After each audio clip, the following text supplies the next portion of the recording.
औषधं चैव ओंकाराय नमो नमः।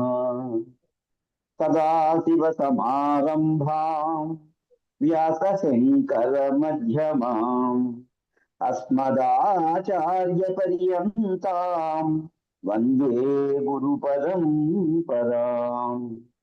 शङ्करं शङ्कराचार्यं केशवं बादरायणं सूत्रभाष्यकृतौ वन्दे भगवन्तौ पुनः पुनः। ध्यानमूलं गुरोर्मूर्तिः पूजामूलं गुरोः पदम् मंत्रमूलं गुरोर्वाक्यं मोक्षमूलं गुरोः कृपा। हरिः ఓం శ్రీ గురుభ్యో నమః. గురువు గారిని ఈనాటి మహానారాయణ ఉపనిషత్తుని కొనసాగించవలసిందిగా వినమ్రంగా వేడుకుంటున్నాను. ఓం విఘ్నేశ్వరం విఘ్నశాంత్యై వాణీం వాచః ప్రవృత్తయే గురూన్ గూఢార్థభానాయ ప్రణమామి పునః పునః. ఓం శన్నో మిత్రస్యం వరుణః శన్నో భవత్వర్యమా శన్న ఇంద్రో బృహస్పతిః శన్నో విష్ణురుక్రమః. నమో బ్రహ్మణే నమస్తే వాయో త్వమేవ ప్రత్యక్షం బ్రహ్మాసి త్వమేవ ప్రత్యక్షం బ్రహ్మ వదిష్యామి ఋతం వదిష్యామి సత్యం వదిష్యామి తన్మామవతు తద్వక్తారమవతు అవతు మాం అవతు వక్తారం. ఓం శాంతి శాంతి శాంతి. ఓం సహనావతు సహనౌ భునక్తు సహ వీర్యంకరవావహై తేజస్వినావధీతమస్తు మా విద్విషావహై. ఓం శాంతి శాంతి శాంతి.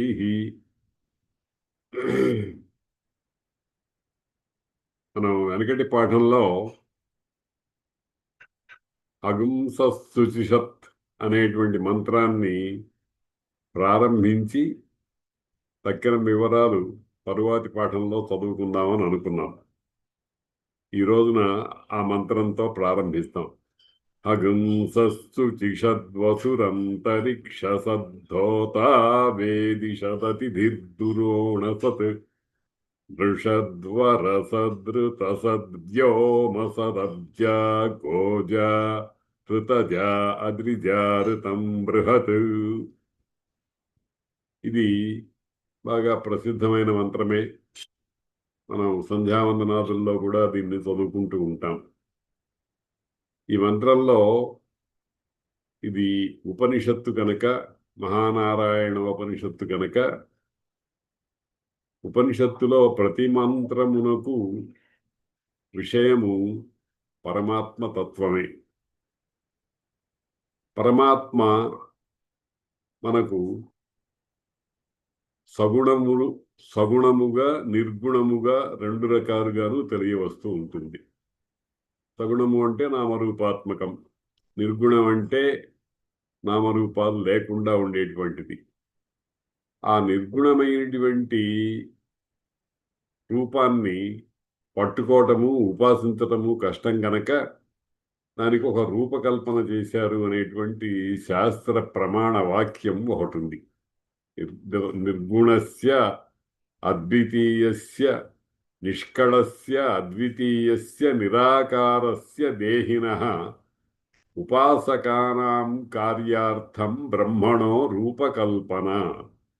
బ్రహ్మమునకు రూపకల్పన ఎందుకు జరిగింది అంటే ఉపాసకానాం కార్యార్థం, ఉపాసించాలి అనేటువంటి కోరిక ఉన్న వాళ్లకు ప్రయోజనం కలిగించడం కోసము అని చెప్పారు.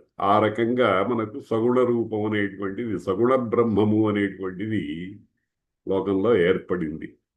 అంటే అర్థం ఏమిటనమాట, తత్వతః ఉన్నది ఒక్కటే, అది నిర్గుణము, నిరాకారము, నిరంజనము, అవ్యయము, నిత్యము, సత్యము, చిన్మాత్రము, ఆనందాత్మకము, అటువంటిదన్నమాట. ఇప్పుడు సగుణాన్ని మనం జాగ్రత్తగా పట్టుకోగలిగితే క్రమంగా మనం ఏదైనా ఒక పార్సిల్ వచ్చిందనుకోండి, ఆ పార్సిల్లో పైన ఉండేటువంటి తొడుగులన్నిటినీ తీసేయగా అసలు వస్తువు అందులో ఉండేటువంటి ఉంగరమో లేకపోతే ఒక గడియారమో ఏదో చివరికి మనకు బయటపడ్డట్టుగా ఈ సగుణాన్ని ముందర సమగ్రంగా భావన చేసి ఆ తరువాత నామరూపాదుల్ని మెల్లమెల్లగా తుడిచేసుకుంటే నిర్గుణ పరబ్రహ్మం దగ్గరికి వెళతాం. అది ఇంకా దానికి ఇంకొక అవతల స్థితి ఏం లేదు, అదే సర్వము. అదే బ్రహ్మవిత్ బ్రహ్మైవ భవతి అని బ్రహ్మముగా అయిపోవటం అనేటువంటి దానికి అది సరైనటువంటి ఉపాయం అన్నమాట. ఇప్పుడు హంస అని ఒక దానిని గురించి ప్రస్తావిస్తోంది ఈ మంత్రం. హంస అంటే మామూలుగా పరమాత్మే. హంస సోహం సోహం హంస అనేటువంటి మంత్రాలు ఉన్నాయి. హంస అనేటువంటిది లోకంలో ఒక పక్షి ఉండేది అనేటువంటిది మనకు కావ్యాల ద్వారా తెలుస్తోంది. ఇప్పుడు ఉండేటువంటి పక్షులలో హంస అనేటువంటిది మనకు కానరావటంలే, ఒకప్పుడు ఉండేది అని. హంస అనే శబ్దానికి చాలా అర్థాలు ఉన్నాయి. అందులో హంస అంటే ఆదిత్యుడు, సూర్య భగవానుడు అనే అర్థం కూడా ఉంది. హంస అంటే సన్యాసి, పరమహంస మొదలైనటువంటి పేర్లు మనకు కనిపిస్తున్నాయి. మొత్తానికి వీటన్నిటికీ మూలమైనటువంటి అర్థం ఏమిటి అంటే పరమాత్మ, హంస, హంస. ఈ హంస మామూలుగా జీవలక్షణం కలిగినటువంటి వాడికి ఈ ప్రశ్నలు, 5 ప్రశ్నలు ఎప్పుడు వెంటాడుతూనే ఉంటాయి. ఏమిటి, ఎప్పుడు, ఎక్కడ, ఎందుకు, ఎలా అనేటువంటిది. అంటే దాని స్వరూప జ్ఞానం కావాలి మనకు. తర్వాత కాలజ్ఞానం కావాలి, దేశ జ్ఞానం కావాలి, ప్రయోజన జ్ఞానం కావాలి, విధాన జ్ఞానం కావాలి. అందుకని ఈ 5 ప్రశ్నలు ఎప్పుడు ఉంటాయి. ఏది, ఎప్పుడు, ఎక్కడ, ఎందుకు, ఎలా, ఎలా ఎందుకు అనేటువంటిది ఈ ప్రశ్నలు ఉంటాయి. కాబట్టి హంస అంటే సూక్ష్మార్థంలో పరమాత్మే. కొంచెం అది పట్టుకోవడం కష్టం గనక దిగి వస్తే హంస అంటే ఆకాశంలో ఉండేటువంటి సూర్య భగవానుడు. సూర్య భగవానుడి గురించి మనం ఏమనుకుంటున్నాము? ప్రత్యక్ష దైవము. ప్రత్యక్షం అంటే ఇంద్రియ గోచరమయ్యేటువంటిది. ప్రత్యక్షము, అక్షము అంటే ఇంద్రియం, ఇంద్రియాలకు తెలియవచ్చేటువంటిది. ఈ ఇంద్రియాలు ఎంత విచిత్రమైనవనంటే ఇవెప్పుడూ కూడా బహిర్ముఖంగా చూడగలవు కానీ లోపలకు తిప్పుకుని చూడలేవు. పరాంచి కాని ఇవన్నీ కూడా పరముఖాలుగా ఉన్నాయి, బహిర్ముఖాలుగా ఉన్నాయి. అందుకనే మనం బయట ఉండేటువంటి పుస్తకాన్ని చూస్తున్నాము, బయట ఉండేటువంటి టీవీ సెట్ను చూస్తున్నాము, బయట ఉండేటువంటి పొలం చూస్తున్నాము, బయట ఉన్నట్టుగా భావించేటువంటి సూర్యుడిని చూస్తున్నాము, చంద్రుడిని చూస్తున్నాం. కానీ ఈ ఆంతర ప్రపంచంలో హృదయంలో ఉండేటువంటి ఆ పరమాత్మ చైతన్యాన్ని ఇంద్రియాల ద్వారా తెలుసుకోలేకపోతున్నాం. అందుకనే వాటిని సూక్ష్మదేహము అని ఒక రకంగా అంటూ ఉంటారు. కాబట్టి ఇక్కడ హంస అనే దాన్ని మన ఇంద్రియాలకు గోచరమయ్యేటువంటి ఆదిత్య భగవానుడు మొదలైనటువంటిది వాటి జ్ఞానంతో మనం ముందరికి వెళ్ళాలి. ఈ హంస ఎక్కడ ఉన్నాడు?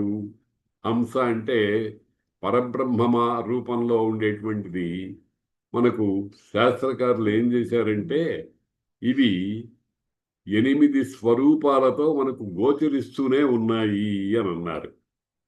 8 స్వరూపాలతో. అది భగవద్గీతలో చెప్పారు. భూమి ఆపహ అనలహ వాయు ఖం మనో బుద్ధిరేవచ అహంకార ఇతీయమ్మే భిన్నా ప్రకృతి రష్టధ. నా ప్రకృతి 8 విధాలుగా వేర్పడి ఉన్నది. అందులో ఒకటి భూమి, ఆ పైన జలము, ఆ పైన అగ్ని, ఆ పైన వాయువు, ఆ పైన ఆకాశము, ఆ పైన సూర్యుడు, చంద్రుడు, లేకపోతే మనస్సు, బుద్ధి. చంద్రమా మనసో జాత అన్నారు కాబట్టి మనస్సుకి సంకేతము చంద్రుడు, బుద్ధికి సంకేతము సూర్యుడు. ఈ 8 కూడా హంస శబ్దము చేత గ్రహింపదగినటువంటివే. కాబట్టి ఈ హంస అనే దాని ఉనికిని మనకు శాస్త్రం, ఉపనిషత్తు ఏం చేస్తోందంటే ఎక్కడెక్కడ ఏ ఏ విధంగా తోస్తోంది అనేటువంటి దాన్ని చెప్తోంది. అందులో మొదటి మాట హంస శుచిషత్. హంస శుచి షత్. షత్ అంటే ఉన్నది. శుచి షత్, శుచి అయినటువంటి పదార్థమునందు ఉన్నది. శుచి అంటే ఇక్కడ శాస్త్రంలో ఏం చేశారంటే పరిశుద్ధమైనటువంటి జ్యోతిర్మండలము అని అన్నారు. జ్యోతిర్మండలం అంటే మనం మామూలుగా ఏమనుకుంటామంటే నక్షత్ర మండలము అని అనుకుంటూ ఉంటాం. జ్యోతి అనే శబ్దానికి వెలుగు ఎక్కడెక్కడ ఉందో అదంతా జ్యోతిర్మండలమే. మనం ఒక ఇంట్లో కూర్చున్నాం అనుకోండి, ఒక వస్తువు కనపడలేదనుకోండి, ఓ దీపాన్ని వెలిగిస్తాం. అలాగే ఒక గుహలో ప్రవేశించామనుకోండి, ఏదైనా ఒక టార్చ్ లైట్ దాన్ని తీసుకువెళ్తూ ఉంటాం. అదీగాక కొన్ని మొక్కలు రాత్రిపూట వాటి వెలుగుని ప్రసరింపజేస్తూ ఉంటాయి, మిడుగురు పురుగుల్లాగా. వాటిని కూడా జ్యోతులు అంటారు. కాబట్టి ఈ జ్యోతిర్మండలము ఆకాశంలో నక్షత్రములు మొదలైనటువంటివి మాత్రమే కాకుండా లోకంలో ఏ మాత్రము వెలుగునిచ్చేదైనా సరే జ్యోతిర్మండలమే. మన ఇంట్లో దేవుడి దగ్గర దీపం పెట్టుకుంటాం. దాని దగ్గర నుంచి దీపం అంత మహా ఉంటే ఎంత ఉంటుంది, 1 సెంటీమీటర్ పొడుగున ఉంటుంది.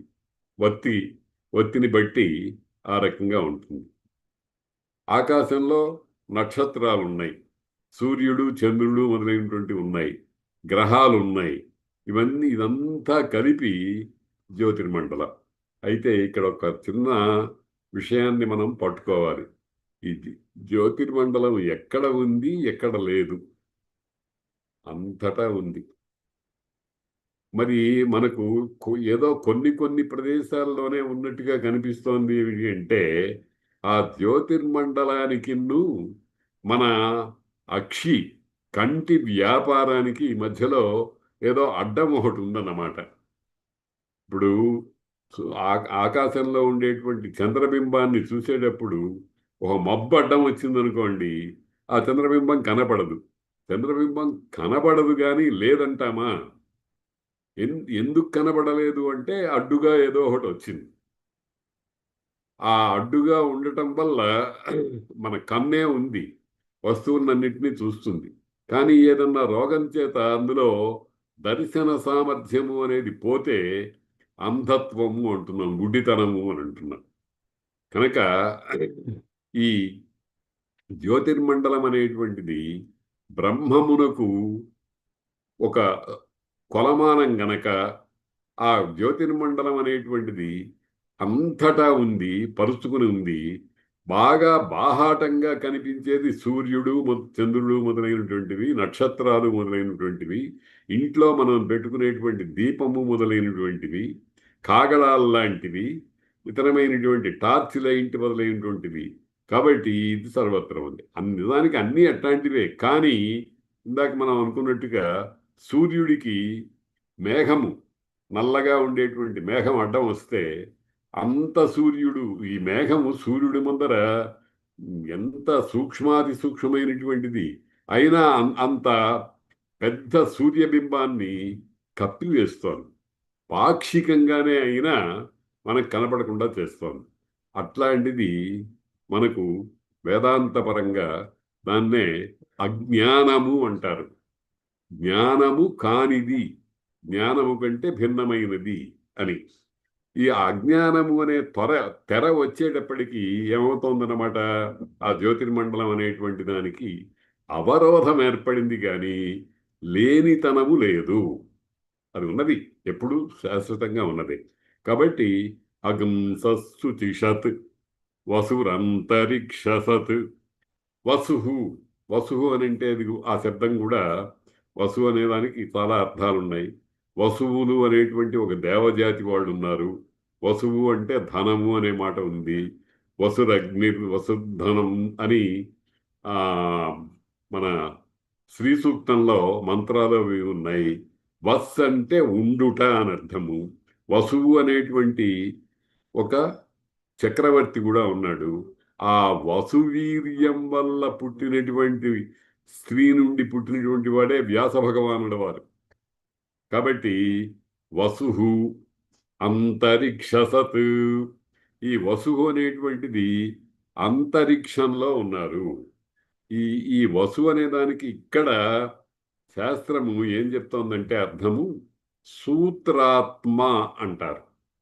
సూత్రాత్మ అని అంటే వేదాంతపరంగా ఆకాశ బ్రహ్మము నుండి ఏర్పడినటువంటి బ్రహ్మము నుండి ఏర్పడినటువంటి బ్రహ్మ అని అంటారు. ఆ బ్రహ్మమునకే సూత్రాత్మ అనేటువంటి పేరు. సూత్రం అంటే తాడు కదా. సో తాడు యొక్క లక్షణం ఏమిటి? ఒక కొన అక్కడి నుంచి అట్లా అట్లా అట్లా సాగి దాని ప్రమాణం ఎంత ఉందో అంతవరకు వెళుతూ ఉంటుంది. ఈ సూత్రాత్మ యొక్క ప్రమాణం ఎక్కడుందంటే ఆకాశం దగ్గర నుంచి కింద పాతాళం దాకా 14 లోకాల్లోనూ ఒకే రకమైనటువంటి స్థితిలో ఉంది కనుక దీనికి సూత్రాత్మ అనే పేరు వచ్చింది. ఆ సూత్రాత్మ పౌరాణికంగా బ్రహ్మదేవుడు అని అంటారు. అంటే చతుర్ముఖ బ్రహ్మ, సృష్టికర్త అనేటువంటి పేరుతో ఉంటుంది. కాబట్టి వసురంతరిక్షసత్. ఈ ఈ వసు అనేటువంటి రూపంలో పరమాత్మ మనకు ఎలా తెలియవస్తుంది అని అంటే అంతరిక్షంలో దృష్టి పెట్టాలి. అంటే ఈ కంటి దృష్టి కాదు, భావనాత్మకమైన దృష్టి పెట్టాలి. ఆ ఆ అంతరిక్షంలో ఉండేటువంటి వారు ఎవరు మనకు? ప్రకృతి, మహత్తు, అహంకారము మొదలైనటువంటివి ఆ ఈ సృష్టికి పూర్వంలో ఉండేటువంటి స్థితులు ఏవైతే ఉన్నాయో దానిని ఆ సూత్రాత్మ అంటారు. అది ఎక్కడుంది అని అంటే బ్రహ్మ సత్యలోకంలో ఉంది అని అంటాం. సత్యలోకం అనేటువంటిది కూడా భావనాత్మకమైనటువంటిదే. కాబట్టి వసురంతరిక్ష సత్. అంతరిక్ష అనే శబ్దానికి అర్థం ఏమిటంటే అంతః వృక్షాణి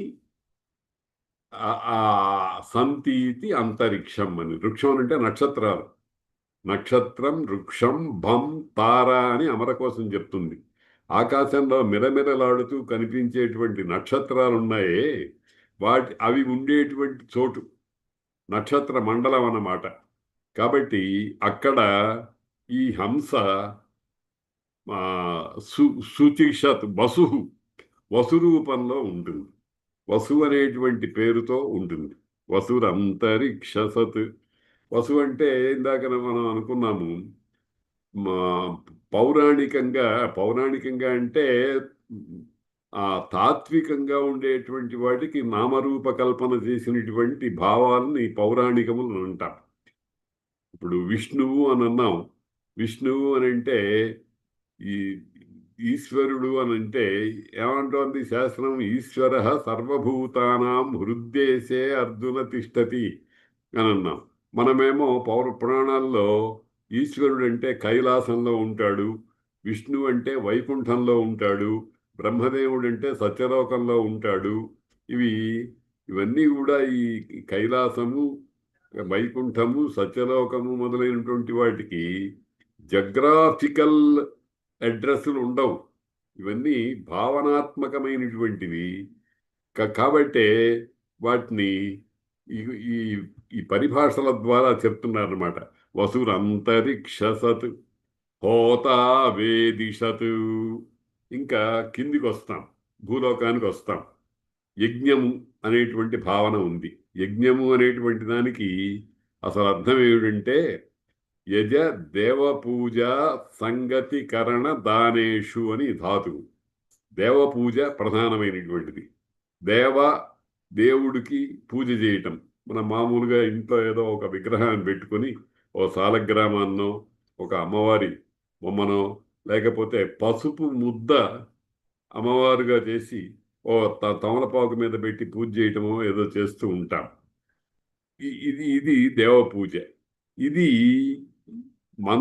మంత్రాలతో తంత్రంతో యంత్రంతో చేస్తే అది యజ్ఞం అవుతుంది. ఆ యజ్ఞం అంటే దానికి అగ్నిహోత్రం చేయటానికి తగినటువంటి ఏర్పాటు ఉంటుంది. దాన్ని ధార్యము అని అంటారు. దాంట్లో ఆ, చితుకులు వాటిని ఆ, సమిధలు అంటాం.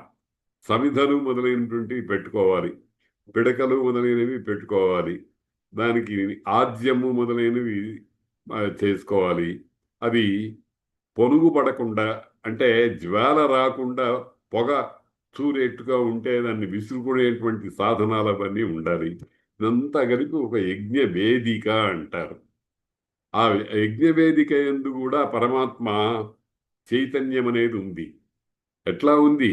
హోత. హోత అంటే హోమము చేసేటువంటి వాడు. హోత అంటే మామూలుగా మనం పూజ చేసేటువంటి అగ్నులు 3 రకాలుగా ఉన్నాయి. త్రేతాగ్నులు అంటారు. ఆహవనీయము, దక్షిణము, గార్హపత్యము అని 3 రకాలైనటువంటి అగ్నులు ఉన్నాయని శాస్త్రాలు మనకు చెప్తున్నాయి. ఆ గార్హత్యము అంటే గృహస్థుడైనటువంటి వాడు ఇంట్లో పూజకు మంత్రపూర్వకంగా భగవంతుణ్ణి ఆరాధించడానికి పెట్టుకునేటువంటి గార్హపత్యాగ్ని. గృహపతి అంటే యజమానుడు, అంటే ఇంటి స్వామి. ఆయనకి సంబంధించినది గార్హపత్యము. ఆహవనీయము అంటే తెచ్చి ఇక్కడ పెట్టుకునేది. దక్షిణము అని అంటే దక్షిణ దిక్కులో దానికి ప్రత్యేకమైనటువంటి స్థానంతో ఏర్పాటు చేసేటువంటివి. ఈ రకంగా 3 రకాలైనటువంటి అగ్నులు ఉన్నాయని, ఆ 3 రకాలైన అగ్నుల్ని ఆ సంప్రదాయం తెలిసినటువంటి వాళ్ళు నిత్యము అర్చించాలని చెప్తారు. ఆ అర్చించేటువంటి వాడు హోత. హోత అంటే ఇక్కడ హోమము చేసేవాడు అని. హోమము చేసేవాడు అని అంటే మనిషిగా కాకుండా ఇంకా అనేకమైనటువంటి ఆ ఉపకరణాలన్నీ ఉంటాయి. ఆ ఉపకరణాలన్నిటికీ కూడా సామూహికంగా హోత అనేటువంటి పేరు ఉంటుంది. కాబట్టి హోత అనే దానికి ఆ వివరణ వాక్యం ఏమనుందంటే హోమ నిష్పాదకమునైన ఆహవనీయాగ్ని స్వరూపము కలవాడు అని అంటోంది. హోమాన్ని ప్రజ్వలింపజేయటానికి ఆహవనీయము అంటే హవనం. హవనం అంటే అగ్నిని తయారు చేసి దాంట్లో సమిధలు మొదలైన మించి నెయ్యి మొదలైనటువంటి పదార్థాలను వేసి జ్వాల వచ్చేట్టుగా చేయటం. కాబట్టి ఆ పని చేసేటువంటి వ్యక్తి ఎవరైతే ఉన్నాడో అతడు హోత. ఈ హంస అనేటువంటిది మనకు ఇక్కడ యజ్ఞం చేసేటప్పుడు హోతృస్థానంలో కూర్చున్నటువంటి వాడే ఈ హంసగా భావన చేయండి అంటోంది మంత్రం. హోత వేదిషత్.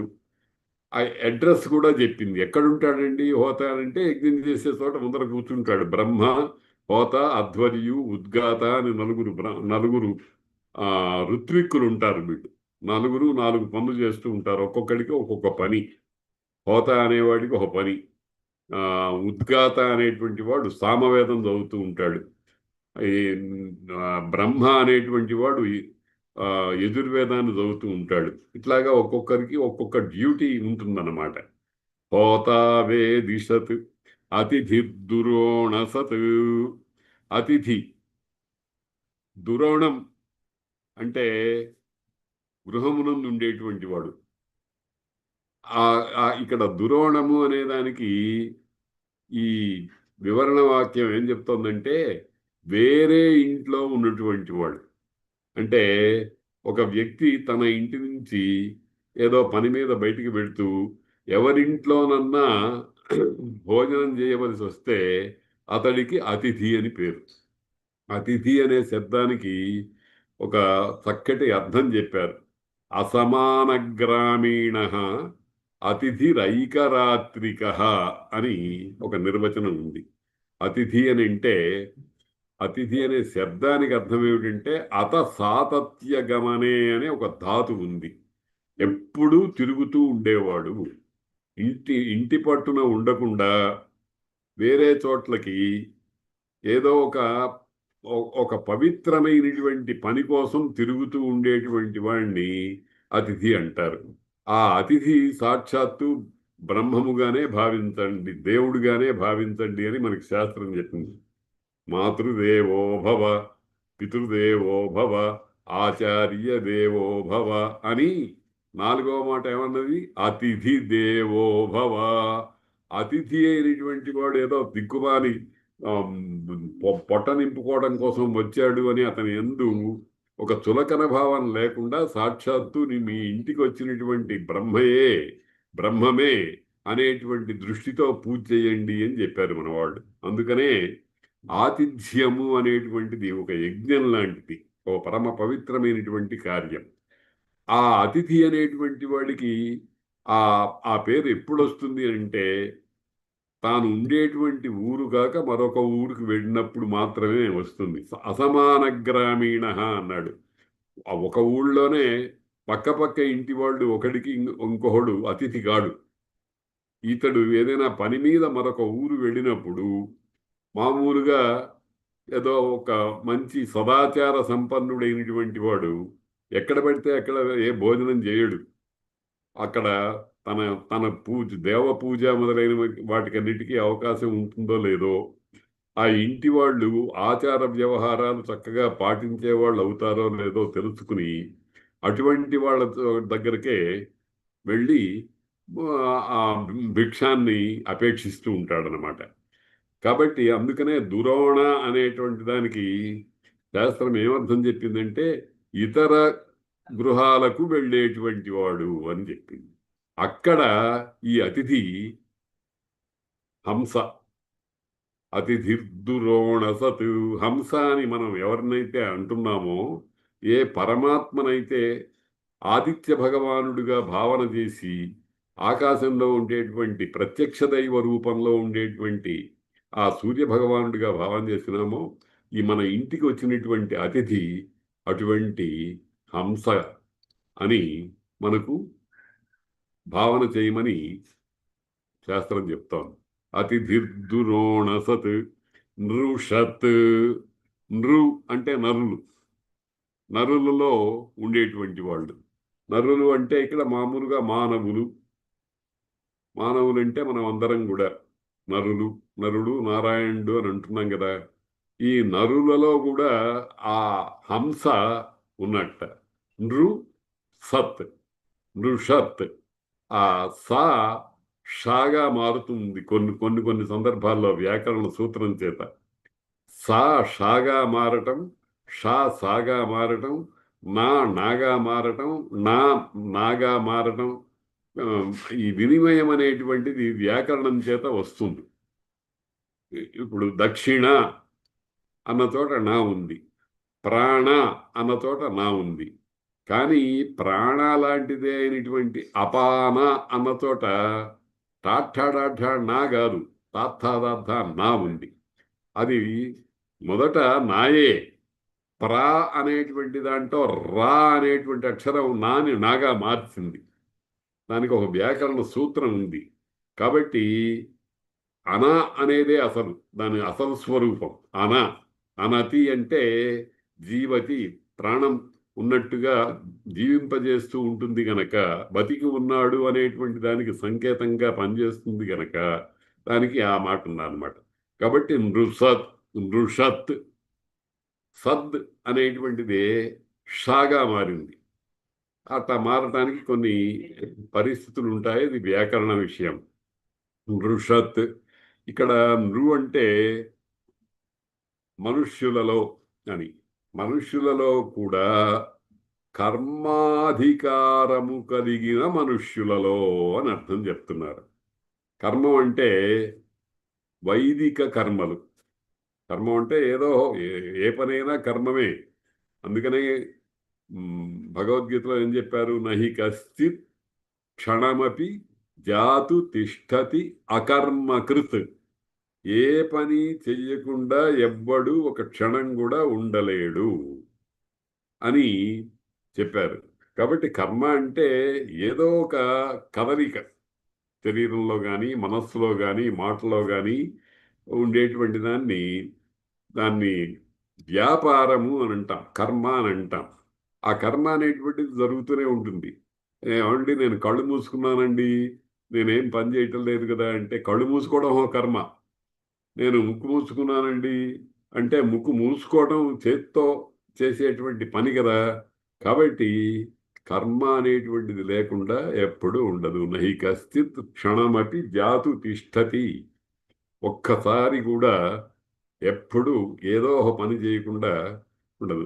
ముందర పని అనేది అంటే ఏమిటో నిర్ణయించుకుంటే దీనికి అర్థం తెలుస్తుంది అనమాట. పని అంటే ఏదో మనం మామూలుగా ఆ భోజనం చేయటమో, చేత్తో తీసుకోవటమో, కాలితో నడవటమో, లేకపోతే ముక్కుతో వాసన చూడటమో వీటినే అనుకుంటాం కానీ పని అనేది చాలా విశాలమైనటువంటి అర్థం కలిగినటువంటి శబ్దం.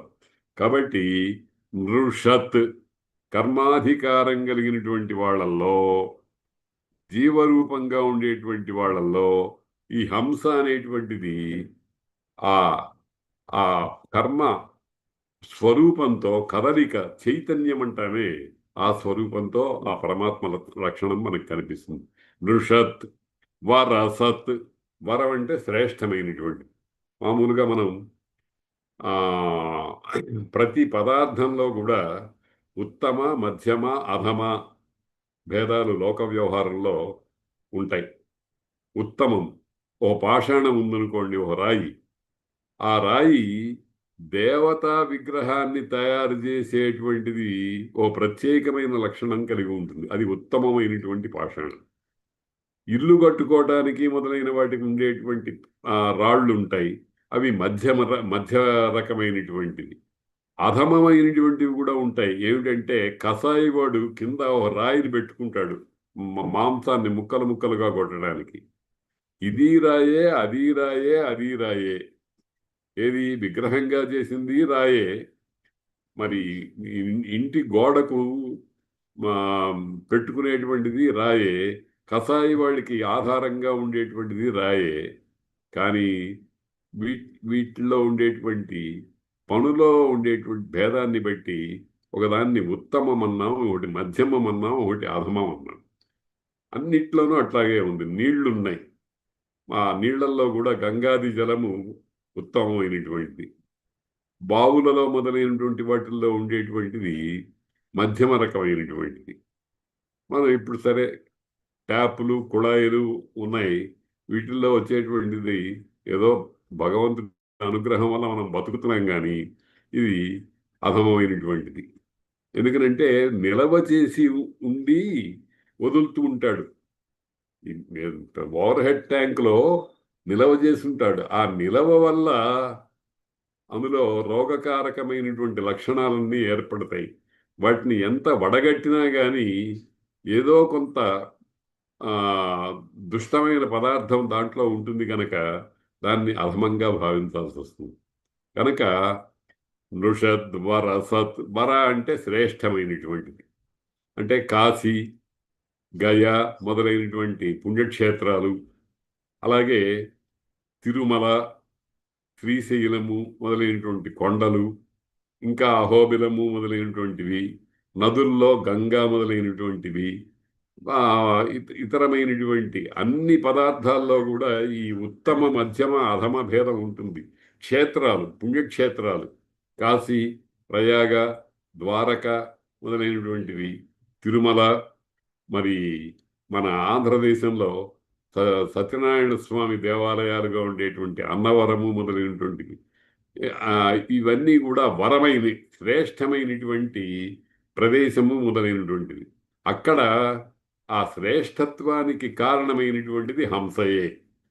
వరసత్, ఋతసత్. ఋతం, ఋతం అంటే సత్యము ఋతము అనేవి ఉన్నాయి. ఇది చాలా శ్రేష్టమైన పని అని మనస్సులో నిశ్చయించుకున్న దశలో ఉండేదాన్ని ఋతం అంటారు. దాన్ని ఆ మాటలోనూ ఆచరణలోనూ పెట్టినప్పుడు సత్యమవుతుంది అని చెప్పారు. ఇది ఋత సత్యాలను గురించి అనేక పర్యాయాలు మనం అనుకున్నాం. ఆ ఋతము అనేటువంటి దాంట్లో ఉండేది కూడా ఈ బ్రహ్మ పదార్థమే. ఋత సత్, సత్యములైనటువంటి వైదిక కర్మలు మొదలైనటువంటి వాటిల్లో కర్మలు కూడా చెప్పుకున్నాం కదా. మనం చేసేటువంటి అనేకమైన పనుల్లో ఉత్తమ మధ్యమ అధమ భేదాలు ఉంటూనే ఉంటాయి. మనం ఊరికే అలా రోజు రోడ్డు మీద పెడుతూ ఉంటాం. వెళ్ళేటప్పుడు ఆ పక్కన ఒక చిన్న చెట్టు ఏదో ఉంటుంది. చెట్టు ఉంటే మనకి పని ఉన్నా లేకపోయినా ఆ చెట్టు కొమ్మని అట్లా విరిచేసి అది గుచ్చుకుని ఇట్లా ఇట్లా తిరుగుకుంటూ వెళ్తుంటాం. ఇట్లా తిరిగేటప్పుడు పొరపాటున అది పక్కన ఉన్నవాడి కంటిలోనో ఎక్కడో పడి ప్రమాదాన్ని కలిగిస్తూ ఉంటుంది. ఈ ఈ పని వల్ల ఎవరికైనా ప్రయోజనం ఉందే? అది ఆ పని చేసేవాడికి కూడా ఏమీ ప్రయోజనం లేదు. దాన్నే చాపల్యం అంటారు. ఏదో ఏదో చేయాలి కాబట్టి చేస్తున్నామని. కాబట్టి ప్రతి పని ఎందుకు చేస్తున్నాము? దీనివల్ల వచ్చేటువంటి పరిణామమేమిటి? ఆ పరిణామము సుఖాత్మకంగా ఉండాలి. పరిణామ సుఖే గరీయసి వ్యధకే అస్మిన్ వచసి క్షతౌజసాం అని భారవిలో చక్కగా అంటాడు. ఏదైనా సరే పరిణామంలో సుఖంగా ఉండాలి. అప్పటికప్పుడు సుఖంగా ఉంటే ఆ సుఖం నిలవదు. కాబట్టి ఋతసత్, సత్యములైనటువంటి వైదిక కర్మలు మొదలైన వాటిల్లో మనకు ఆ బ్రహ్మతత్వము, ఆ కర్మ ఆచరణలో చేసేటువంటి పనులు, ఉచ్చరించేటువంటి మంత్రాలు మొదలైన వాని స్వరూపంలో ఆ బ్రహ్మతత్వ అనుభూతి మనకు కలుగుతుంది. ఋతసత్, వ్యోమసత్. వ్యోమం అంటే ఆకాశం. వ్యోమము అంటే ఆకాశం. ఆకాశం అంటే మనం సాధారణంగా పైన ఇట్లా చేయి చూపించి అదే అక్కడ చూపిస్తాం. నిజానికి ఆకాశం లేని ప్రదేశం లేదు. దానికి నిరూపణ ఎట్లాగా అనంటే ఆకాశం లేని ప్రదేశం లేదు అని అనేదానికి నిరూపణ ఏమిటి అంటే ఆకాశం యొక్క లక్షణం ఏమిటి అంటే శబ్ద గుణకం ఆకాశం అన్నారు. శబ్దం, నాదం, మన నోట్లో నుంచి వచ్చే నాదం. లేకపోతే చెట్టు, చెట్ల తోపు వరుసగా సరుకు చెట్లు లాంటివి ఉంటాయనుకోండి. ఆ గాలి దానిలో నుంచి అట్లా వెళ్ళేటప్పుడు ఒక రకమైన అంటూ ఉంటుంది. సూర్యుడికి కూడా రవి అని పేరు. రవి అంటే రవము కలవాడు. సూర్యుడి నుంచి కూడా నాదం అనేటువంటిది వస్తుంది. ఈ నాదం అనేటువంటిది ఎక్కడ ఉంది, ఎక్కడ లేదు. అందుకనే నాదతనువు అన్నారు పరమేశ్వరుణ్ణి. అంటే నాదము అనేటువంటిది ఆకాశం యొక్క లక్షణము. ఆకాశము అనేటువంటిది పరమాత్మ యొక్క 8 స్వరూపాల్లో ఒక లక్షణము. అది అంతటా వ్యాపిస్తూ ఉంది. మనకు చిన్న రుజువు ఏమిటంటే మనం ఫోన్లో మాట్లాడాం. ఇక్కడ హైదరాబాద్లో అలకాపురిలో మా ఇంట్లో కూర్చుని నేను మాట్లాడితే అమెరికాలో ఉండేవాడికి కూడా వెళ్ళిపోతుంది. ఈ స్పీడ్ని ఎవరైనా కొలవగలరా? అది ఆకాశం యొక్క లక్షణం. ఆకాశం అంటే సర్వతో వ్యాపి, అంతటా వ్యాపించి ఉండేటువంటిది. ఒక్క ముక్కలో చెప్పాలంటే ఆకాశమే బ్రహ్మము. ఆకాశ శరీర ఆత్మ అని మంత్రం కూడా ఉంది. కాబట్టి వ్యోమసత్, అదే దాన్నే వ్యోమము అని కూడా అన్నారు. ఆ వ్యోమంలో నక్షత్రాది రూపంలోనూ నాదాది రూపంలోనూ ఉండేటువంటి పరమాత్మ ఆ హంస. వ్యోమసత్ అబ్జాహ. అప్ నీరు, నీటిలో పుట్టేవి. నీటిలో సాధారణంగా తామరలు, కలువలు, ఇంకా అనేకమైనటువంటి పుష్పజాతులు, తర్వాత నాచు మొదలైనటువంటివి, తర్వాత చేపలు మొదలైనటువంటివి, మొసళ్ళు మొదలైనటువంటివి ఇవన్నీ ఉంటాయి. ఇవన్నీ అప్జ, నీటిలో పుట్టేటువంటివి. ఆ నీటిలో పుట్టేటువంటి వాటిల్లో కూడా బ్రహ్మ చైతన్యాన్ని స్ఫురింపజేసేటువంటి లక్షణాలు ఏవైతే ఉన్నాయో అవన్నీ కూడా అబ్జాహ అప్పులో ఉండేటువంటి స్వరూపంలో ఉండేటువంటి మనకు పరమాత్మ తత్వములే. అబ్జాహ గోజాహ. గో అంటే మామూలుగా గో శబ్దానికి చాలా అర్థాలు ఉన్నాయి. గో అంటే భూమి, గో అంటే ఆవు, గో అంటే ఆ, గమనము మొదలైనటువంటి అర్థాలు చాలా చాలా ఉన్నాయి. కానీ ప్రధానంగా ఆవు అని అనుకున్నాం అనుకోండి, ఆవు నుంచి వచ్చేటువంటి పదార్థాలు మనం మనకు ఆహారంగా అనేకమైనటువంటి పదార్థాలు, ఆవు నుంచి వచ్చే సర్వ పదార్థాలని మనం ఏదో ఒక రకంగా ఉపయోగించుకుంటూనే ఉన్నాం. పాలు, పాల నుంచి పెరుగు వస్తుంది, పెరుగు నుంచి వెన్న వస్తుంది, వెన్న నుంచి నెయ్యి వస్తుంది. ఇవన్నీ మా వేరు వేరు పదార్థాలుగా తీసుకోవటం వల్ల వాచారంభణం వికారో నామధేయం, ఏ ఏ చిన్న మార్పు వచ్చినా కొత్త పేరు కాబట్టి దానికి నెయ్యి, పా పాలు, పెరుగు మొదలైనటువంటి పేర్లు పెట్టుకుని వ్యవహరిస్తున్నాం అనమాట. ఇవన్నీ కూడా హంస యొక్క లక్షణాలే. గోజాహ, ఋతజాహ, సత్యవతి నుంచి ఏర్పడేటువంటివి. ఆ దాన్ని ఇక్కడ ప్రధానంగా కీర్తి, యశస్సు మొదలైనటువంటి వాటిని లాగా భావన చేయండి అని అంటున్నారు. అంటే ఒక మంచి శ్రేష్టమైనటువంటి మాట ఎవరన్నా మాట్లాడితే ఆయన చాలా చక్కగా మాట్లాడతాడండి. హృదయానికి హత్తుకునేట్టుగా చెప్తాడండి. అది ఆయన మాటలో ఆయన మాటని మనం నమ్మవచ్చండి. ఆయన చెప్పినట్టుగా చేయవచ్చండి అని ఈ రకంగా ఏ భావన ఎవడికి పడితే వాడికి కాదు, గొప్ప హృదయ సంస్కారం ఉన్నవాడికి, ఆ ఉన్నవాడికి కలుగుతుందో దాని పేరే కృతజము అని అర్థం అన్నమాట. కృతజాహ సత్యవాక్యం, వాటి వల్ల వచ్చేటువంటి కీర్తి మొదలైనటువంటి ఆ కాళిదాసు రఘువంశ రాజుల్ని గురించి చెప్తూ సత్యాయ మితభాషిణాం అన్నాడు. ఎక్కడ నోట్లో నుంచి మనకు మనకు మన తెలియకుండా ఏ ఏ రకంగా అబద్ధమైనటువంటి మాట వస్తుందో అని చాలా తూచినట్టుగా మాట్లాడతారు కొంతమంది. ప్రతి మాట వెనకాల మనకు ఒక రకమైనటువంటి ప్రమాదం సంభవిస్తూ ఉంటుంది. మామూలుగా మనకి తెలుగులో ఒక మాట ఉంది, నోరు జారే అని అంటాం. నోరు జారటం అంటే అర్థం ఏమిటంటే రాకూడని మాట మన నోట్లో నుంచి వచ్చింది అని అర్థం అన్నమాట. మామూలుగా లోకల్లో మనం చూస్తూనే ఉంటాం. అయితే ఈ మాటల్లో రెండు రెండు పద్ధతులు ఉంటాయి. అనేవాడు తెలియక కాని మాటను అనటం ఒక పద్ధతి. అనేవాడు తెలిసి మంచి మాట అన్నా అవతల వాళ్ళు దాన్ని తప్పుగా అర్థం చేసుకునేటువంటి పద్ధతి ఒకటి ఉంటుంది. కొంతమంది అదేమిటయా ఆ మాట అన్నావు నువ్వు అంటారు. నేనేం మాట మాట్లాడాను అంటాడు వీడు. అంటే వాడు అనేది సత్యమే అయినా ఆ సత్యాన్ని ఎలా అభివ్యక్తం చేయాలో అలా అభివ్యక్తం చెయ్యకపోవటం కూడా దోషమే అవుతుంది. మామూలుగా లోకంలో ఆ చెప్తూ ఉంటారు కొన్ని కొన్ని మాటలు. అమ్మ అనేది కూడా బూతు మాట కింద స్వీకరించేటువంటి సంస్కారం కలిగినటువంటి మహానుభావులు కొంతమంది మనకు కనిపిస్తూ ఉంటారు.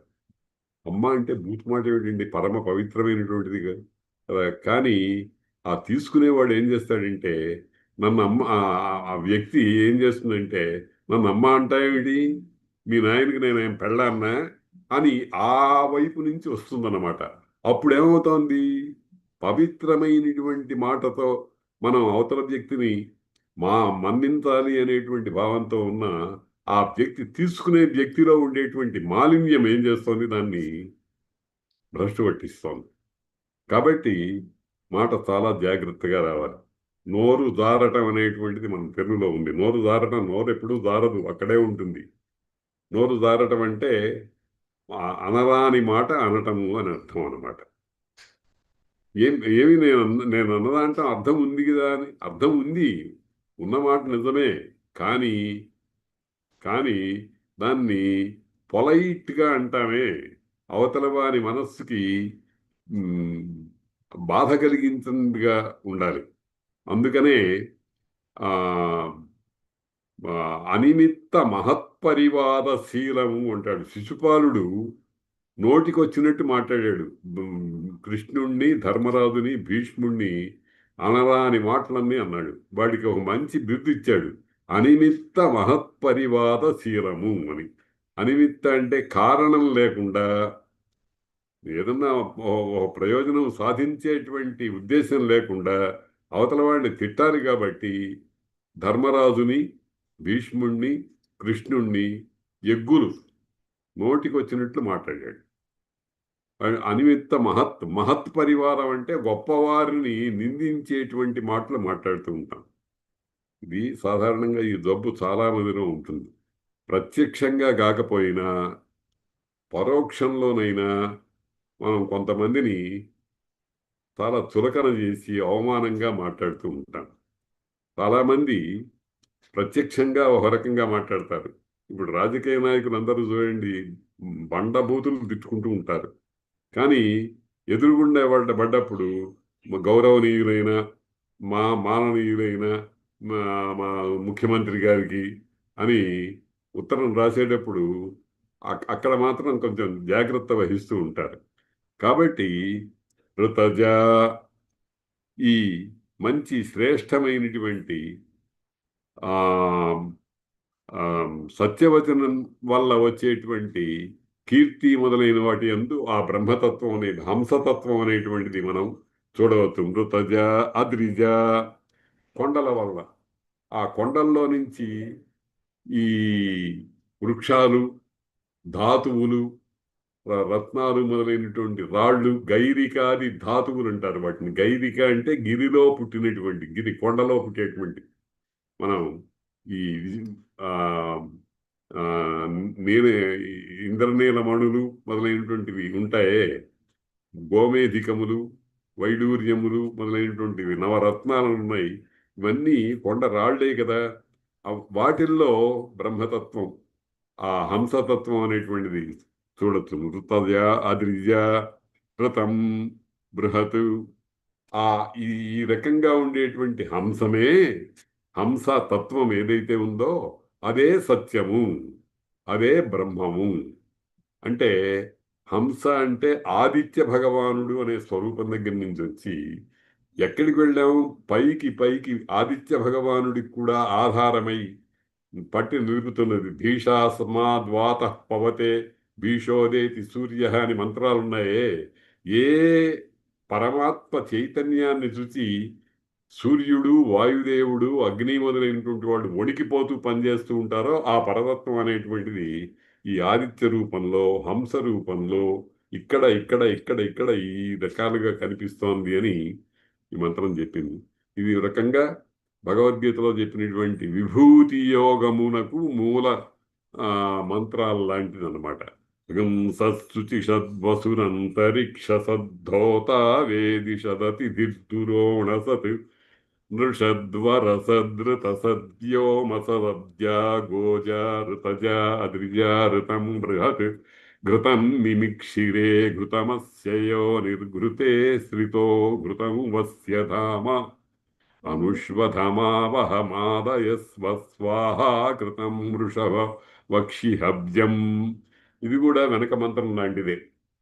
అక్కడ హంస అన్నారు, ఇక్కడ ఘృతము అని అంటున్నారు. ఘృతం అంటే మామూలుగా నెయ్యి. మనం భోజనం పదార్థాల్లో, పిండి వంటల్లో వాటిల్లో ఉపయోగించుకునేటువంటి ఒక ద్రవ ఘన రూపంలో ఉండేటువంటి నెయ్యి అనే పదార్థం ఏదైతే ఉందో అది ఘృతము అనేదానికి అర్థం. కానీ ఘృత అనేదానికి ధాతు రూపం నుంచి అర్థం తెప్పించుకోవాల్సి వస్తే ఘృతం అనేదానికి అర్థం ఏం చెప్పారంటే నిఘంటువులు ఘృ క్షరణ దీప్త్యోహం అనే ఒక ధాతు ఉంది. ఘృ అంటే క్షరణం, కరగటం. దీప్తి అంటే ప్రకాశించటం. కరగటం, ప్రకాశించటం అనేటువంటి లక్షణాలు ఉండేటువంటి వస్తువును చెప్పడానికి ఘృత అనేటువంటి శబ్దాన్ని వాడతారు అని అన్నారు. ఘృ క్షరణ దీప్త్యో, కరిగేది ప్రకాశించేది అని. ఆ ఘృతం మిమిక్షీరే, ఈ ఘృతం అనేటువంటి పదార్థాన్ని మిమిక్షీరే చల్లుతూ ఉన్నారు. అంటే ఎక్కడ పడాలో అక్కడ మన చేతికి కానీ ఇంకా పరికరాలు మొదలైన వాటికి కానీ ప్రమాదం రాకుండా వేయటానికి మిమిక్ష అని అర్థం. ఘృతం మిమిక్షిరే, ఘృతం అనే దాన్ని చల్లుతూ ఉన్నారు. ఘృతం అస్య యోని, ఆ ఘృతమే అస్య, అస్య అంటే ఇక్కడ అగ్నిదేవుడు. అగ్నిగా మనకు భాషించి మనకు ఉపయోగపడుతూ మన పాచనం మొదలైనటువంటి పచనము మొదలైన క్రియాలకన్నిటికీ ఉపయోగించేటువంటి అగ్నిదేవుడు ఉన్నాడే, ఆయన పరమాత్మ యొక్క ఒక స్వరూపమేగా. భూమి రాపో అనలహ అని అన్నాం కదా. కాబట్టి ఘృతం మిమిక్షిరే ఘృతం అస్య యోని, అస్య ఆ బ్రహ్మమునకు, అగ్ని రూపంగా మనకు తెలియవచ్చేటువంటి బ్రహ్మమునకు యోని మూల కారణం. అగ్ని ఎక్కడి నుంచి వస్తుంది? దానికి అగ్నికి ఒక ఆధారం ఉండాలి. దాన్నే సమిధ అంటాం, కొయ్య అంటాం, లేకపోతే నీరు. నీటిలో నుంచి కూడా హైడ్రో ఎలక్ట్రిసిటీ వస్తుంది కదా, అలాగే అనేక విధాలుగా వస్తుంది కదా. కాబట్టి ఈ నెయ్యి అనే పదార్థానికి అగ్ని మూలం. అంటే ఆ అగ్నిలో నెయ్యి అనే పదార్థంలో గూఢంగా అగ్ని ఉంది. అందుకనే జ్వాల వచ్చినప్పుడు దాంట్లో వేస్తే జ్వాల ఇంకా కాస్త పెరుగుతూ ఉంది. అంటే బయట ఉండేటువంటి జ్వాలను, ఈ లోపల ఉండేటువంటి జ్వాల, ఈ రెండూ కూడా ఒకదానికొకటి పరిపోషకాలయ్యి జ్వాల పెరుగుతూ ఉంటుందన్నమాట. ఘృతం ఘృతమస్య యోని ఘృతే శ్రితః, ఘృతాన్ని ఆశ్రయించి ఉన్నాడు. ఎవరు? పరమాత్మ చైతన్యం అనేటువంటిది ఆ ఘృతాన్ని ఆశ్రయించుకుని, ఘృతే శ్రితం, ఘృతమునందు ఆశ్రయించుకుని ఉన్నది. అంటే ఘృతంలో ఉన్నది. అగ్గిపెట్టె పుల్లలో గూఢంగా ఎట్టగైతే అగ్ని ఉందో ఆ విధంగానే ఈ నేతిలో కూడా ఆ బ్రహ్మతత్వం అనేటువంటిది, అంటే పరమాత్మ యొక్క 8 విధాలుగా మనకు కనిపించేటువంటి దివ్యమైన శక్తి గూఢంగా ఈ నేతిలో ఉంది. ఘృతే శ్రితో ఘృతము వస్య ధామ, ఘృతం ఉ అస్య ధామ. ఘృతం అంటే ఘృతం ఊ, ఆ ఊ అనేది సంస్కృతంలో ఒక అవ్యయం, అదే అని అర్థం. నేయ్యే అస్య, ఈ పరమాత్మకు ధామ, ధామము. ఓ అగ్నిదేవా, అనుష్వధం, అనుష్వధం, అనుష్వధం అంటే మేము హోమద్రవ్యంగా హవిస్సును అనుసరించి వేసిన దాన్ని ఆవహ, నీవు భరించు, దానిని బయటకు అభివ్యక్తమయ్యేట్టుగా చెయ్యి, ఆవహ, తీసుకురా, సూదయస్వ, మమ్మల్ని సంతోషపరచు. అగ్నిదేవుడితో మాట్లాడుతున్నాం. వీడు ఎవడన్నా పిచ్చివాడు ఏంటంటే అగ్ని మనతో మాట్లాడుతుంది ఏమిటి అని అనుకుంటుంటారు. కానీ చైతన్యం ఉన్నటువంటి ప్రతిదానిని మానవుడు పిలుస్తూ ఉంటాడు, వాటితో వ్యవహరిస్తూ ఉంటాడు. మనం భగవంతుడి దగ్గరికి వెళ్ళి మంత్రాలతో మనం విష్ణు సహస్రనామం ఏదో చెప్తూ పూజలు చేస్తూ ఉంటాం. భగవంతుడు మనకు దానికి మన భాషలో సమాధానం ఇచ్చినా ఇవ్వకపోయినా ఏదో ఒక రకమైన సమాధానం ఇస్తూ ఉంటారు. సూదయస్వ, సంతోషపెట్టు. వృషభ, వృషభ అంటే సర్వశ్రేష్టమైనటువంటి వాడు. వృషభ అనే దానికి ఒక మంచి అర్థం చెప్తోంది నిఘంటు. వృషం అంటే వర్షతి రేత సించతి ఇది వృషభ. వృషభం అంటే వర్షించేది.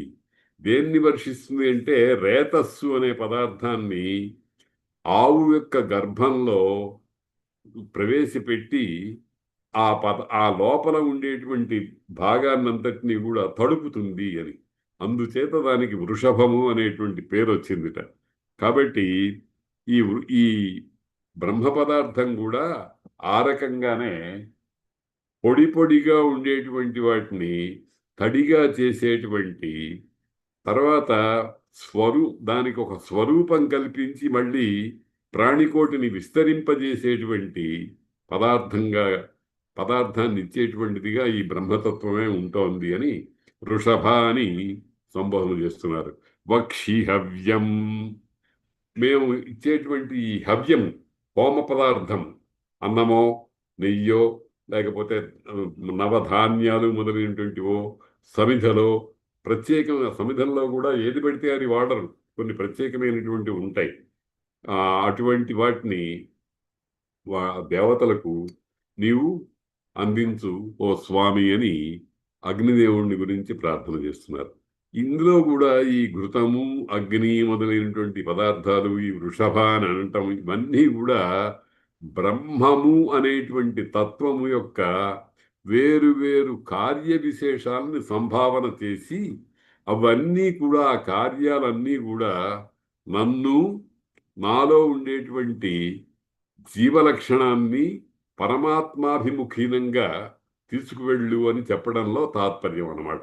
ఘృతం వివిక్షిరే ఘృతమస్యయో నిర్ఘృతే శ్రితో ఘృతము వస్య ధామ అనుష్వధమావహమాదయస్వ స్వాహా కృతం. మామూలుగా అగ్నికి సమర్పించేటప్పుడు స్వాహాకారంతో చేయాలి అన్నారు. పితృ